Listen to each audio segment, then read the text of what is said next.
Hello everyone, my name's Alistair Lawrence. I'm the Special Projects Editor at THE, and I'd like to welcome you to this panel discussion, which is titled The Place and Evolution of Digital Assessment in Blended Learning. I'm joined today by Ishan Kolkata, who is General Manager for the UK at Inspera Assessment, and Bjorn Rosterbergard, who is the founder and the CEO of Inspera Assessment. As the demands put on universities to cater for more diverse student journeys continue to increase, assessment has been pushed to the fore as one of the areas that requires constant change and modernisation. Inspera Assessment offers universities support to support their entire examination cycle. So with that in mind, I'd like to begin by asking Ishan, what is both the current place and the likely evolution of digital assessment in blended learning? Thanks, Alistair. Good afternoon, good evening, good morning, depending on where you are in the world, to everyone listening. Where is the place in evolution? It's in sort of two key areas, I suggest. One is flexibility. The revolution that we've seen in learning and teaching, in the adoption of digital tools, in the way in which people have been taught and assessed, has been to really open up people's opportunities and their horizons, I suppose, in terms of the way in which they are educated. And assessment's no different. I think in terms of digital assessment, what we're looking at is a change here to be able to be incredibly flexible in the way that we assess people. And that flexibility can come in so many different ways. It can come from moving away from this idea that assessment in many cases takes place when you go into a room and you're time constrained and you pour out your knowledge and then you leave again. The idea that we might do this in people's own homes, that we might do it in other parts of a campus, that we might allow people to use their own device rather than a pen and paper or devices that are on site. And to give institutions that ability to be flexible also to their students, to give them the ability to be assessed in ways that very much match them. We don't all necessarily benefit from the same sort of assessment. I think perhaps in the 100 seconds or so in which you've been listening to me so far, you might realize that I'm probably a better speaker than I am a writer. I would have very much welcomed the opportunity to be assessed by way of an oral exam rather than having to write stuff down. Is that right? That's something for the educators. But digital tools open up that possibility. And they also open up people's horizons, because often the way in which we assess, and I say this now as someone who's general manager of an assessment platform, but previously was an educator. I taught on the bar exams in England and Wales, and prior to that I was a barrister. As someone who thinks about the assessment itself, it can be that you've assessed in the same way for many years and it's worked. And I'm not for a moment denigrating what you've done, but sometimes this ability to look positively at a change like moving to digital allows you to open up your horizons in many other areas. So looking at what you're assessing and how you're assessing it. There's a great tradition across the world at closed book assessment. It's perhaps time to use that flexibility to think, does that really match what I want to be assessing and how I should be assessing my students? Does it need to be closed book? If it doesn't, there is the ability to open up the world to them, which may well very much mirror what they're going to do in real life. There's also the fact that some things by their nature do have to be closed. They do have to be closed book assessments. And that's when the integrity aspect of it is one that you can look at in many different ways. Must that be people on site physically being watched by people? Or are there other ways of locking them down or indeed checking for integrity if that's what you need to do? And as a final point to that, it's a chance to really assess what is necessary in your assessment world. So flexibility, integrity, the idea that the assessment journey and the assessment itself evolves with the times, and that you use the digital revolution in assessment to improve what you do and not necessarily just say, I'm going to put the same thing that I've always done into a digital format. Great, thank you, Ishan. Bjorn, I'd like to come to you next, please. I mean, Ishan raises a couple of interesting points there. One is that now we have more flexibility. There is the opportunity to find different modes of assessment for different learners, but almost the flip side of that is, as he mentioned, is that some different assessments require certain modes of assessment. So already universities have this this balance that they're going to try and get right, where they need to meet the needs of their students who might be stronger to be assessed in one way than the other, but they'll also have certain perhaps external requirements for certain exams that need to be conducted in a particular way. So with that in mind, I was wondering, do you have any advice on how institutions can perhaps look to define and retain the advantages of digital assessment, when it does work really well, and how they keep the best of that when they move back to a blended model as things start to open up more? Oh, you're on mute. Sorry, Bjorn. I would love to share some thoughts on that. I'm coming from an engineering background, although I've been working in ed tech for probably 25 years. So my approach when I'm basically looking at this flexibility that we discussed, it's from an assessment point of view, it's really to decoupling basically the assessment, from the forms of delivery. That sounds, in theory, like if you look at code, you can do that. You can write once and you can deploy to many operating system and devices. But for assessment, that is actually a little bit more of a tricky problem, because is a paper exam, for example, similar as a computer exam? Or is the exam changing when you're doing it remotely? So obviously, ideally, to make this flexibility really be taken into life, you have to basically be able to make sure that you're still having the very same test. You're testing exactly the very same skills, and the students are being measured, equally depending on which form they're taken. And that requires both solutions and deeper thinking around how you make the assessments. But the benefit, if you're able to decouple, and companies like us, we help doing that, then you can actually, make exams, and then you can, decide if some students, want to take it, on site through computers, or actually there are certain that actually still prefer to use all pen and paper.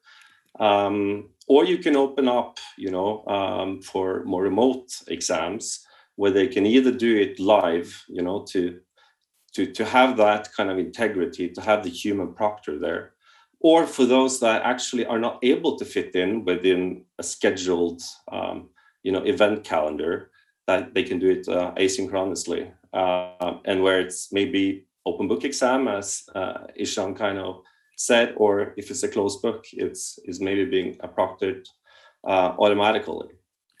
I think, though, one thing that I think we all agree is that paper is certainly not giving us that business continuity that we've all experienced, that we need to have our students be able to learn and continue their educational path and take their exams.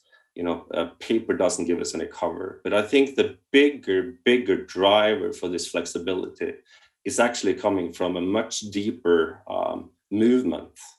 And it's the same movement that we're seeing in work life right now. Many of us are not going back, working, sitting at the office, day in and day out. We're blending.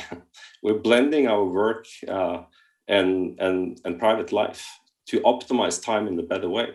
And the students, they will demand the same thing, and equal access will drive it in the same thing. So a single mom or a single dad can basically combine both flexible course delivery with flexible assessment. So I think there is some very strong kind of power in this that can be utilized by the universities. So when we talk about assessment becoming more agile and it becoming more flexible, and both students and teachers having more opportunities to learn and to become assessed in different ways, do you think it's a case of just having to look at the broadest possible context that universities operate in? And at the moment, two things that perhaps dominate a lot of discussions are the economic uncertainty that is prompting a lot of people to return to education at all levels, but particularly higher education. And also, as you touched on earlier, the remote working and for providing different opportunities for people who are perhaps looking for upskilling and reskilling around their commitments to families or to jobs, or geographically where they're located. I mean, it's no one's saying it's going to be an easy thing to decide, but these are the things that you are looking at with your university partners when they look at the big picture of how they are changing assessments? Yeah, I think it follows from what we said that the drive on universal access, which applies to buildings, it applies to how IT programs should be accessible and so on. But that kind of equal access opportunity actually also applies to education and kind of the broader course. And what we're seeing is that the one model that everybody took before, and that certainly I did, we didn't have any opportunities for having more personalized exams, or exams basically more tailored to our unique needs. Maybe some coursework assignments, but predominantly it was kind of mass exams. And I do think that as long as instruction, so basically, or assessment design is kind of meeting, technology, we can kind of provide that flexibility without kind of compromising the quality of the assessments. Because that's always, the fear if you move away from standardization and you start making, more personalization, is it still, are still the students being assessed in a fair way? So, I think kind of the future here will be driving towards personalization and freedom and flexibility, but it has to be balanced with really deep psychometrics knowledge and basically assessment design. And then if we're able to make this, intercut the future in the right way, I think it's actually going to be a very fruitful world for students to come. Is there a point where all of these things converge when we start talking about if not assessing soft skills, then certainly embedding soft skills as part of the assessment process? So you mentioned that you're from an engineering background. Rightly or wrongly, this gets stereotyped as an area where you might have a lot of very technically proficient graduates that you turn out into the workforce, but they perhaps lack some of the soft skills that they need to truly be employable and to be a real asset to employers and to make the most of their ability to innovate. So these are things like communication, teamwork, critical thinking, problem solving. If we get the balance with the new modes of assessment right, is there an opportunity to really bake that into subjects that people maybe don't expect to? Yeah, I think we actually see this already, like 24th century skills, being part of the almost like the rubric that you're assessing. For example, you can have performance assessments today where actually people are doing things, solving things together. If it's project work or presentations, or if it's group coding that they're doing together and actually helping solving problems together. So I think that the technology is there to allow for basically bringing in creativity and collaboration and critical thinking and these aspects into the assessment. I think the problem is it's still a little bit foreign on how we're going to assess it, right? It's a little bit foreign to introduce these new forms of assessments, but from a technology point of view, it's possible. And that kind of brings up another point, right? We want our students to learn kind of innovation. We want them to start taking risk and basically fail fast and be more agile in their approach to learning in life. but we also have to embrace that in institutions, so that we're actually willing to take sandboxes to test out new assessment forms that reflects truly 21st century skills learners. Great. And there's still a lot of conservatism, for good reasons, within the institutions. Yeah, it's I appreciate that it is kind of a leap into the unknown with when the trial and error that you're talking about.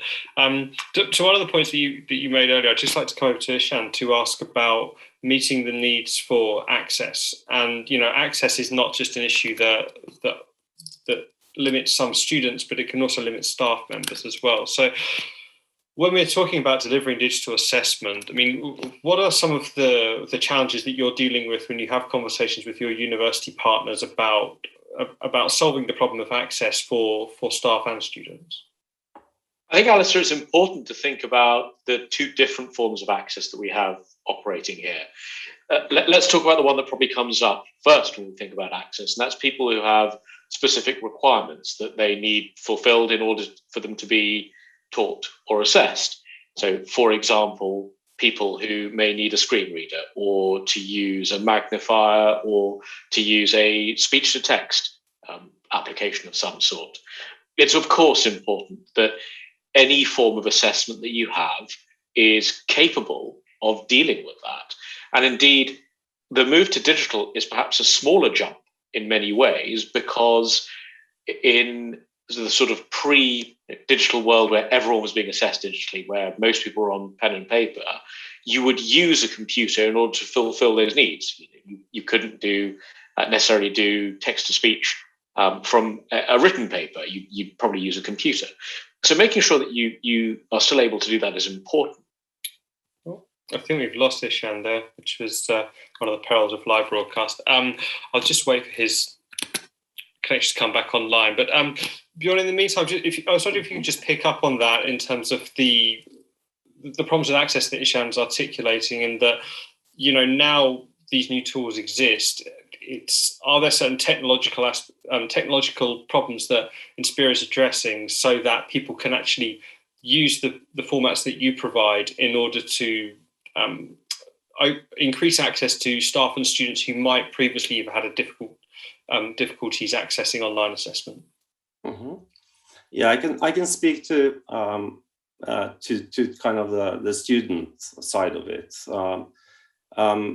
As Ishan mentioned, you have all the aids that we have to have, like screen readers and magnifiers and things like that. But I think equal important is being able to individualize each exam session, so that you can, if needed, amend time to a specific student, because it could be something arising, something happening. It could be the opportunity to pause individual exams if they have technical issues, if they have things that are not working as they expect, so they can be clarified and basically have somebody there live, right? If it's a remote exam to clarify, and then they continue the exam. So I think in addition to this more kind of accessibility requirements, is back again to personalization, that we can make individual changes and enable also tools live for the test taker. For example, if text-to-speech needs to be enabled into the session, all those flexibility here that puts kind of the power into the invigilator to make changes for a student if deemed needed. I think that's important, because there is always things coming up, and you need to have the flexibility to manage it. Absolutely, and I suppose this has the added benefit that if students feel fully supported when they are entering a pressurized situation such as assessment, you're more likely to maximize your student outcomes if they know that the people who are providing the digital formats are aware of all of these things and catering for them. Mm-hmm. Ishan, you're back with us. The irony that you dropped off while talking about access is not lost. But no, I'm sure it wasn't. And I think, assuming my computer just shut down in the middle of me speaking there, I'm afraid. Assuming we haven't got to my second point, which is about precisely this, bandwidth and all of the other problems. I was going to go on to deal with that second point, which is this is perhaps something we wouldn't have thought about pre-pandemic. We would probably have made value judgments about people's hardware and people's internet connections based perhaps on geography. But that's not necessarily true. There's two parts to that. If we think about bandwidth as one, yes, there are some parts of the world where bandwidth isn't as good, but again, they're not necessarily all the places you think about. I went to Bangladesh, for example, 6 or 7 years ago, and the internet connection when I was in the center of Dhaka was better than the one I had at home because I didn't have fiber despite living in the outskirts of London. I now have fiber. I mean, that's not what failed just now. That was just my computer. But we need to think about the fact that people have limited bandwidth for different reasons at different times. The other part for all of us who spent a huge amount of time at home over the last 18 months, if like Bjorn, like me, like many of you watching, you have children at home, you'll know that as soon as they turn on YouTube, that's your bandwidth gone for some or all of the day. Now, when you have people in the high pressure environment of an assessment, worrying about bandwidth is not what you want them doing. In fact, you want them worrying about as little as possible. When I used to think about my students who'd go and do a paper-based exam, they'd go out to the Excel Centre in the Docklands in London. And the most difficult thing they had to think about was getting the Docklands Light Railway to the Excel Centre. But once they were there, they were comfortable because they knew what an exam was like. They'd done it many times before. These were students at least 22 years old, some cases much older. So they weren't thinking about that. You don't want students having to think about their bandwidth, about their computer, about what they have by way of hardware when they're doing an assessment, because you want them concentrating on that assessment. So it's really important, students and then also staff, that you aren't using systems which have a requirement which is going to eliminate some people's ability to be effective. And that means ensuring that there is, as far as you possibly can, parity of access for staff and students in a platform, in a system, in an ecosystem, an environment that actually permits them to get on with doing what they're supposed to be doing, being a student and doing the assessment, being an academic and marking the assessment. And I'm sure there's academics listening today who enjoyed that as much as I did without me revealing my thoughts on it one way or the other.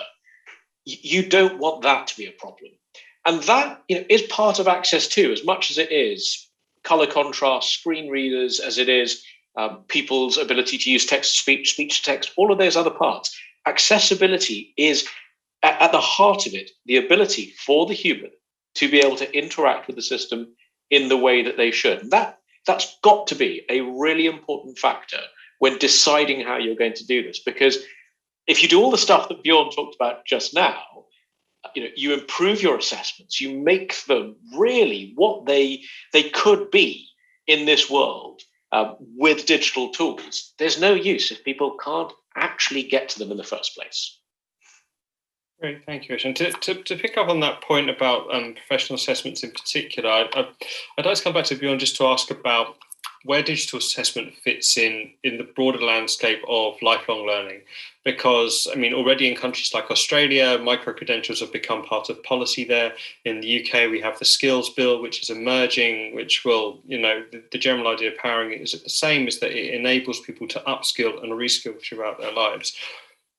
With all the external pressures that we previously discussed around people being time poor and perhaps balancing studying assessment with other commitments, do you think it's perhaps inevitable that a lot of the lifelong learning provisions that are going to be introduced, or at least going to be better promoted by higher education institutes, that they do take place online and that they do have perhaps slightly different criteria in terms of the modes of assessment that people undertake for lifelong learning, but ones that can all be delivered digitally? Yeah, I think the digital assessment basically offers, and it will kind of offers better opportunity to lifelong learning. I do want to point on some things that kind of explains why that is so. Traditionally, when I studied, assessment was equal to final exams. That was the end goal. And, we're all, very eager to pass that threshold. And we focused on the letter or the digit, that we got when we passed and had a good grade. And, I always just got a grade. And I remember I had a professor in statistics, and I actually knew him, and I asked him, "Why didn't you give me an A?" Because I didn't have any errors. And he said, "Bjorn, I never give A's because, I never want any student to think that they know it. It's always, just a start for learning more." And I think this is getting to the core of where I believe assessment is moving, and is also opening up kind of lifelong learning, that, assessment, formative or summative, they're blending. Why they're blending? Because feedback becomes equally important. And if feedback is there, and really detailed information on your mastery level across the whole, all the subject that is being covered, then it's not really that much difference, right? Of course, one is pointing towards the exam and one is the exam, but you learn equally on the final exam as you will learn throughout the course. And the thing that is really underpinning, that these things are becoming one, is a little bit of the same things that I spoke to earlier. It's the progress in psychometrics and the power of the cloud that actually is enabling connecting those two things, so that we can do this really efficiently and can process a lot of data, so we can provide this detailed analysis of the quality of the exams, but actually also the assessments, and that we can track that across tests, across assessments, across years. So with this kind of digital playing field, with this canvas in place, it's obvious that you also will start, being able to connect your learning profiles from different services to others. And for example, on a university that serves many courses across different grades, you will be able to basically see your whole learning progress across the courses and exams. And this isn't utopia. This is, we're building these type of tools now, and there are others that are doing it in the same way. So I think back again to a little bit of the metaphor of the end exam. I do think that it's going to be continuous assessment moving into the future, and I think that's also catering to a lot of different assessment forms. So I think that's pretty exciting. Great, thank you very much, Bjorn. I think that pretty much brings us perfectly up to time at half an hour. So thank you very much for giving us a very thorough overview of the work that you do and the trends that are emerging with your various university partners around the world. I think we're just about ready to hand back to Tim. Sorry, I think I've got my timing slightly off. But yeah, it was, I think the convergence that you're talking about, where these different data points come together and they help universities gather data, is perhaps something that's going to form the next aspect of how people move forward and refine their digital assessment strategies. If you've got time for just one more question, I was going to ask you quickly, are there particular data points that your university partners are requesting or utilising, or is it still at the stage where they're gathering everything and trying to look at what might be useful to them? I can answer on where there is little curiosity. Mm-hmm. Because there is a lot of focus, of course, on reporting on exams, on results, on students' abilities. But we can do equal reporting on the efficiency of the exam. Does it really discriminate strong and weak, learners? Is it certain questions that are not, valid at all? Yeah, the curiosity on the instruction side to really improve teaching and learning as well as assessment, that's kind of where I would encourage the institutions to also emphasize more. And we're not just thinking about how our students, can learn more, but actually how we can make them learn more by making better courses and better exams.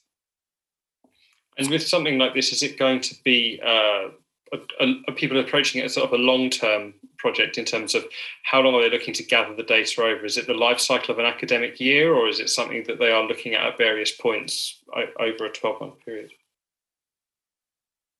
I don't know, Ishan, you want to respond to that? Yeah, I think that it very much, there's two parts to this. I think there are people who are who have been looking at statistics on their exams for a long period of time, and they're looking to digital tools and digital platforms to enable them to do that statistical analysis that they've done, either within a cohort or across cohorts across years. And so they've got a basis of it.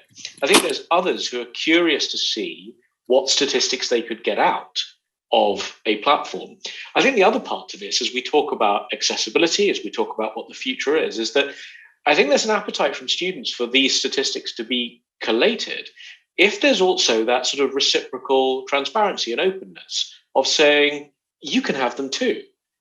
You can see where you've performed, how you've performed, perhaps within a cohort, and not perhaps the ideas from sort of 3 or 4 years ago of let's have leaderboards and let's put badges on things, which have their place, but they're not the actual endpoint that people want.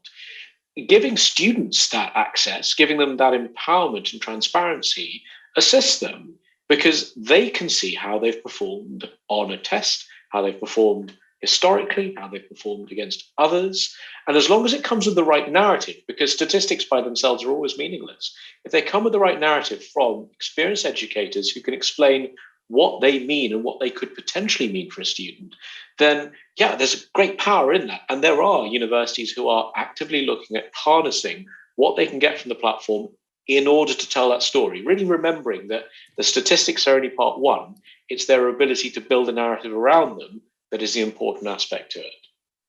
Great, thank you very much, Ishan. It's always nice to hear examples of how people are utilising technology and starting to beat a path through it already. Because we discuss it in abstract, it can feel quite overwhelming, and I'm aware I'm not even the person who has to do any of this work. So yeah, okay. So I think we are ready to hand back to Tim in the studio. I'd like to thank Ishan and Bjorn very much for their time and for telling us about their work.